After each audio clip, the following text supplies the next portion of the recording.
పిత పుత్ర పవిత్రాత్మ నామమున ఆమె. ఈరోజు వాగ్దానము: నీ శత్రువుల మీద నీకు జయమునిచ్చి నీకు నెమ్మది కలుగు చేసి ఉన్నాను. ప్రియమైన దేవా, నీవు నా ఆశ్రయము మరియు బలము, కష్ట సమయాల్లో మా రక్షణ. నేను ఈరోజు నీ ముందుకు వచ్చి నీ శాంతి మరియు విశ్రాంతి కోరుతున్నాను.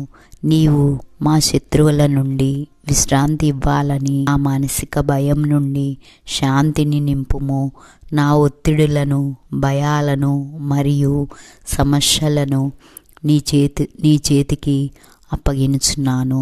ప్రతి సవాళ్ళను ఎదుర్కొనటానికి నాకు బలము ఇవ్వు మరియు సర్వసంపూర్ణమైన శాంతిని నా హృదయంలో నింపుము. నీ ఉనికిని నా చుట్టూ ఉండాలి.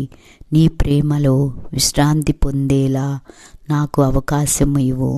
నేను నిరంతరము రక్షణ మరియు శాంతి. ధన్యవాదాలు.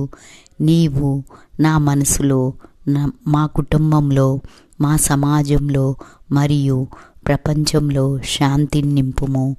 ప్రేమ మరియు క్షమాభావాన్ని కోరుతున్నాము. విచారణములు మరియు ద్వేషాన్ని, బలాన్ని ఇవ్వము. మేము శాంతి కోసం పనిచేసేవాళ్ళం కావలిగా అందరిలా ఆశ, నయం మరియు సంతోషాన్ని వ్యాప్తి కోసం సహాయం చేయము. ప్రపంచం మీద నీ శాంతి వ్యాప్తి చేయము. ఈరోజు మరియు ఎప్పటికీ నీ ప్రశాంతతో ఉండాలని ప్రార్థిస్తున్నాము. ప్రతి మానవ హృదయాల్లో శాంతి, ప్రేమ మరియు క్షమాభావం నింపి ప్రపంచాన్ని ప్రేమతో, సంతోషంతో మరియు సైక్యతతో నింపుము.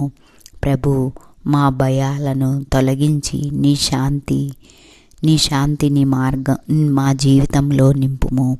ప్రపంచం మీద నీ శక్తి మరియు శాంతి సమకూర్చాలని ప్రార్థించుతున్నాము.